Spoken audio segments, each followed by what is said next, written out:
শতবর্ষী আমাদের এই কালুঘাট ব্রিজ।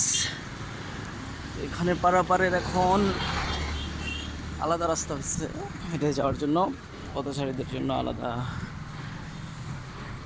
সাইটে, ব্রিজের বাম পাশে দক্ষিণ পাশে একটা আলাদা পথচারী যাতায়াতের জন্য ব্যবস্থা করা হয়েছিল।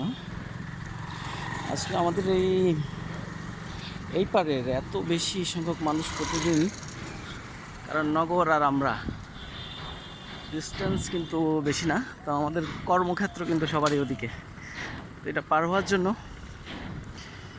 আমাদের এরকম রাস্তার প্রয়োজন, ব্রিজের প্রয়োজন। তো সব জায়গায় সব কিছুই হচ্ছে, কিন্তু এই অঞ্চলটা একটু এই ব্রিজের অভাব রয়ে গেছে। কর্ণফুলীর শান্ত বিশাল সুন্দর নদী, তো এই নদীর উপরেই শতবর্ষী এই ব্রিটিশ নির্মিত ব্রিজটি, রেল সেতু, সড়ক যাওয়ার ব্যবস্থা করে সড়ক কাম রেল সেতু করা হয়েছে। তবে এটার দুই পাশে যদি যাতায়াতের এরকম রাস্তা দেওয়া যেত সবচেয়ে ভালো হতো, কারণ মানুষ এখন দুপুরের একটু পরের সময় তো রোদের তীব্রতা এবং মানুষেরও একটু কমই বলতে পারি এখন, কারণ যাতায়াত খুবই কম এখন, সেজন্য একটু হালকা। তাহলে এখানে এক ধরনের জ্যাম লেগে যায়, দুপাশ থেকে মানুষ হাঁটাচলা করাটা মানে ধাক্কাধাক্কির পর্যায়ে চলে যায় এমন। আর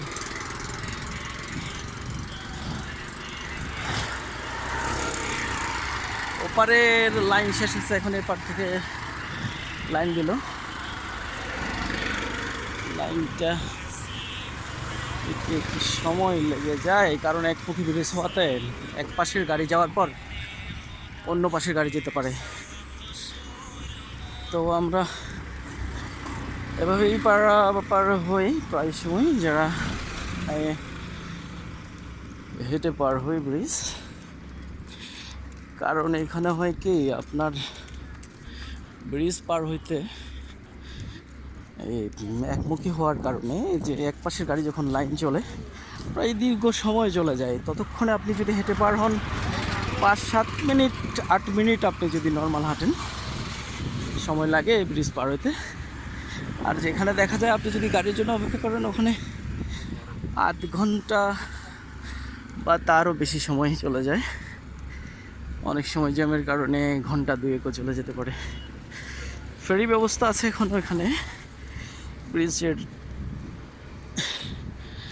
সংস্কার কাজ হলো গত প্রায় 14 মাস, সংস্কার কাজ শেষে ব্রিজ আবার চালু হলো। সংস্কার চলাকালীন এখানে ফেরি দেওয়া হয়। ফেরিগুলো তো এখনও চলার কারণ হচ্ছে ব্রিজের উপরে এখন আগের মতো ভারী যানবাহন চলাচলে নিষেধাজ্ঞা দেওয়া আছে, কারণ ব্রিজটা অনেক পুরনো, শতবর্ষী হবে ব্রিজ, প্রায় 100 বছরের কাছাকাছি। তো সেজন্য একদম ভারী ট্রাকগুলো এখনও ফেরিতেই চলাচল করবে, এখন থেকে ফেরিতেই চলবে, সেটাই জানতে পারলাম আমরা সড়ক জনপদ বিভাগ থেকে। আর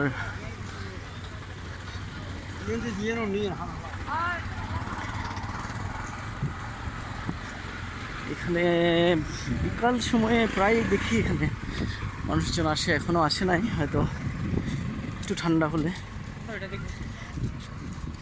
তো 4টা বাজতে বাজতেই মানুষজন আসা শুরু করে ব্রিজে কিছুক্ষণ বিশুদ্ধ বাতাসের আশায় বা কোনো বন্ধুকে নিয়ে ঘুরতে।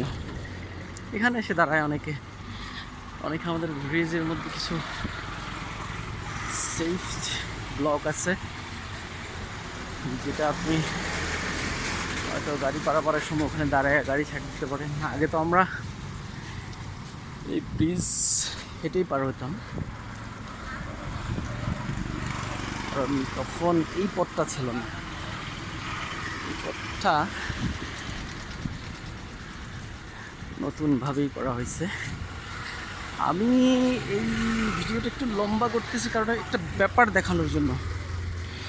আমি ব্রিজের পূর্ব পাশ থেকে আসছি, আর পূর্ব পাশে ব্রিজের সাইড দিয়ে কিন্তু সিঁড়ির মাধ্যমে এটার সাথে একটা সংযোগ স্থাপন করা হয়েছে। যে আমাদের হাঁটার যে রাস্তা করা হয়েছে ব্রিজের পাশে, সেটার কিন্তু পশ্চিম পাড়ে এসে সেটা নেই, যার কারণে এবং পশ্চিম পাড়ের রাস্তাটা একটু সরু, তো যার ফলে আপনার গাড়ি ওঠানামায় এবং পথচারীদের মাঝখানে একটা জ্যাম লেগে যায় এবং খুবই বিরক্তিকর সে জ্যাম। কারণ পথচারীরাও নিরাপদ বোধ করে না, হাঁটার কিন্তু অন্য কোনো রাস্তা মানে এখানে করতে পারতো। এখানে যদি সামনের এই জায়গায় যদি এইখানটাতে যদি এখান থেকে একটা সিঁড়ির ব্যবস্থা করে দিত, অথবা রাস্তাটার থেকে বের হওয়ার বা নামার এখানে অনেকগুলো জায়গা আছে কিন্তু করার জন্য। বুঝতে পারি না এটা ঠিকাদারি প্রতিষ্ঠান অথবা সংশ্লিষ্ট যারা ছিল, ব্রিজ কর্তৃপক্ষ, সড়ক জনপথ বিভাগ, ওনাদের মাথায় এই চিন্তাটা আসে নাই কেন? কারণ এখান থেকে একটা সুন্দর সিঁড়ি করা যায়, যেটা এখান থেকেও হতে পারে, এবং এদিকে সামনে গিয়ে এখানে পুরোটাই করা যায়, যে কোনো জায়গা দিয়ে ওই গত পূর্ব পাড়ে যেমনটা করা হয়েছে। কারণ পশ্চিম পাড়ে এটা নেই, পশ্চিম পাড়ে,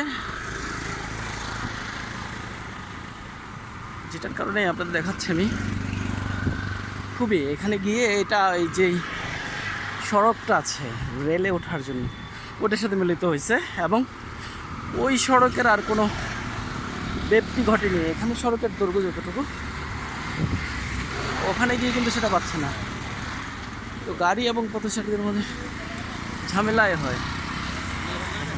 এখান থেকেও কিন্তু ব্যবস্থা করা যায় একটা সুন্দর সিঁড়ি, এবং পথচারীরা যাতে ওদিক দিয়ে নামে, ওটা এক ধরনের বাউন্ডারি দিয়ে এটা বাধ্যবাধকতার মধ্যেও নিয়ে আসা যেত, কারণ পথচারীরা যাতে ওদিকে নেমে যায়। এখন এদিক দিয়ে ওঠা এবং নামা কিন্তু সমস্যাটা অনেক দূর রয়ে গেছে।